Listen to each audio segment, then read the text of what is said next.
Chairman Korangi town محمد نعیم شیخ کی ہدایت پر municipal commissioner Korangi town Ghulam Farid نے کرنگی کے ایجوکیشن کا اچانک دورہ کیا۔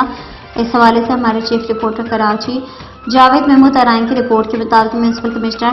کرنگی ٹاؤن غلام فرید نے کرنگی کے ایجوکیشن کا اچانک دورہ کیا، افسران ملازمین کی حالت چیک کی، غیر حاضر افسران پر برہمی کا اظہار کیا۔ میونسپل کمشنر کرنگی غلام فرید کا کہنا ہے کہ غیر حاضر ملازم کسی صورت برداشت نہیں کیے جائیں گے اور کسی بھی قسم کی غفلت اور کوتاہی کو برداشت نہیں کیا جائے گا۔ غیر حاضر اور دیر سے آنے والے افسران کے ساتھ کسی صورت نرمی نہیں برتی جائے گی۔ بعد ازاں municipal commissioner Korangi town Ghulam Farid نے کرنگی کے تمام ٹیکس ڈپارٹمنٹ کے ڈائریکٹرز اور ڈپٹی ڈائریکٹرز کی میٹنگ طلب کی۔ میونسپل کمشنر غلام فرید نے کہا کہ ادارے کے ریونیو میں اضافے کے لیے ٹیکس کے نظام میں جدت اور مستقبل میں مزید بہتری کے لیے اصلاحات اور زیادہ سے زیادہ یونٹس کو ٹیکس نیٹ میں لانے کے لیے عملی اور مؤثر اقدامات کیے جائیں تاکہ وسائل میں اضافے سے